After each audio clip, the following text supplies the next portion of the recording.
Good morning again. Ayan, second video. Story time ng NBA, ano, kung sino nanalo yung 5 a.m. na laro natin. Monday, ha? November 17 ang ating petsa ngayon. Dito sa Pilipinas, baka siyempre may nakakapanood ibang bansa, no? Reveal lang natin nag-start ng 5 a.m. Remind ko lang po, sa first video ko, ngayong Monday.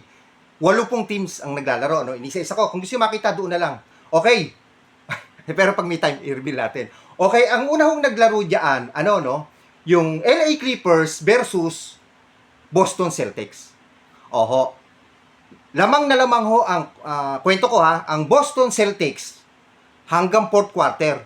Pero pagdating ho nung fourth quarter na 1 minute, nakahabol po ang Clippers. Oho.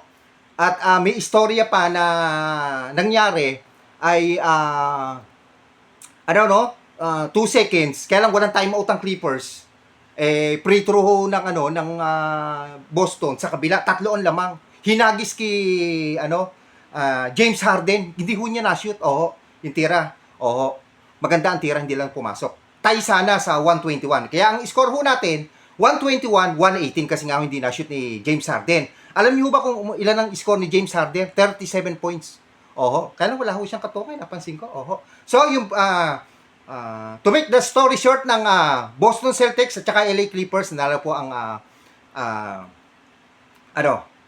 Celtics. Kaya ang Celtics 7-7 na ang standing, ang bumagsak ang LA Clippers sa 4-9. Ngayon, Sacramento Kings at saka San Antonio Spurs, kasabihin na naglaro 5 a.m. Wala, hindi ho talaga nakabangon ng ang Sacramento Kings. So, ang Sacramento Kings, alam nyo, napansin ko kulang sa center. Si Sabonis hindi naman ho center, forward. Wala ho silang center. Doon ho sila kinakain ng San Antonio Spurs base ho sa aking pag-aaral.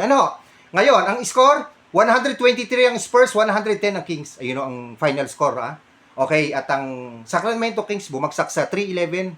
3 panalo, 11 na losses.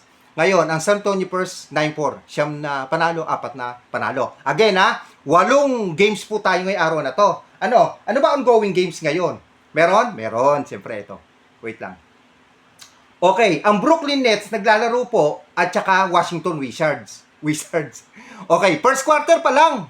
6 minutes ang oras pa lang natitira sa first quarter. Ang Nets 13, ang Wizards 18. Team standing, ay kwento ko na. 1 ang panalo ng Brooklyn, 11 ho ang talo. Ganon din pareho din ng Wizards. Isang panalo, 11 talo.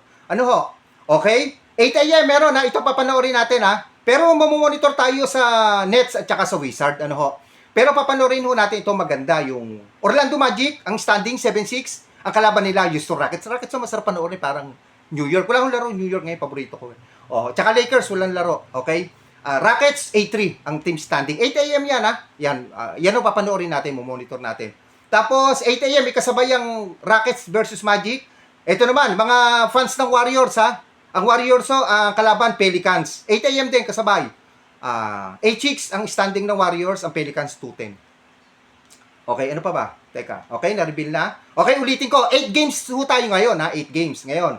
Okay, 9 a.m. Ang maglalaro ng 9 a.m. Atlanta Hawks, Phoenix Suns. Ayan. Standing ng Atlanta Hawks, sabihin natin 8-5.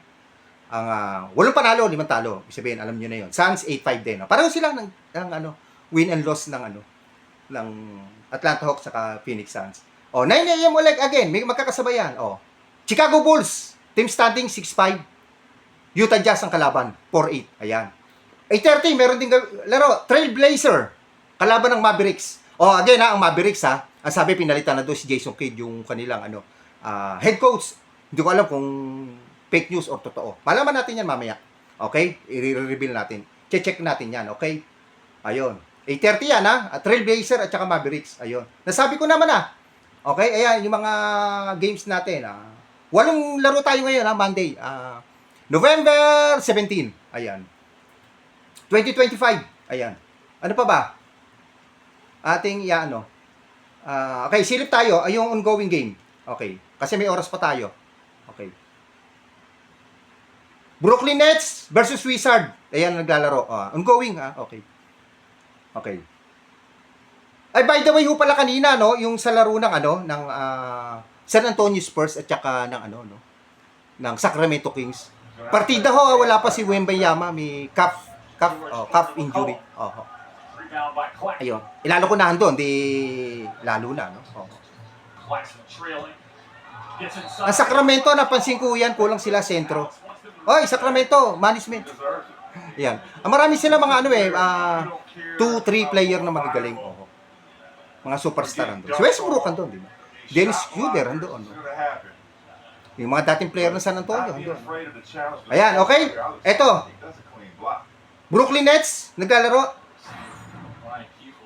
All 18, Brooklyn Nets, Washington Wizards. 5 minutes, all 18 ang score. Ano? Ayan, okay. Ayan, may nagpi-free throw. Siyempre, pasensya na kayo, hindi ko may details lahat yan. Ano? One by one. Okay. So, papanoorin ho natin mamaya yung magandang laban. Ito. Ayan. Orlando Magic versus Houston Rockets. Ayan. Sila Durant. Ayan, sa Houston Rockets. Ano ho? Ayan. Okay? Ayan muna. Okay. Mamaya, kung may mga tanong, comment down below, ha? Oho. Tapos, ano pa ba? Kung may gusto kayong teams na malaman ko, kailan ang laro, sino maglalaro tomorrow, comment down below, tsaka follow, share nyo naman ako. Oo. Sa YouTube, meron ako, Mr. Lanson, title akin yun. Tapos, tawag dito. Dalawa lang ho followers ko dito sa Facebook page ko. Pansinin nyo, wawang-wawa ho. Itong vlogger na to. Ako ata may pinakamaliit na followers sa Facebook page. Kasi nahack na naman. Okay na? Okay, tutok tayo. Okay, sa ongoing, Brooklyn Nets, saka Wizard. Okay. Mamaya, manonood tayo ng, ito gusto ko, Orlando Magic, at saka Rockets. Pero yung mga gustong mag-update ng ng Warriors dyan, mga Warriors fans dyan, Kalaboy Pelicans, 8 a.m. din. Comment down below, pwede natin tutukan. For now, babay muna. Ha? Kita tayo. Mamaya mag-update ako. Okay? Kung sino nanalo sa Nets at saka sa Wizard. Okay? Lahat yung i-update natin. Okay? Bye-bye.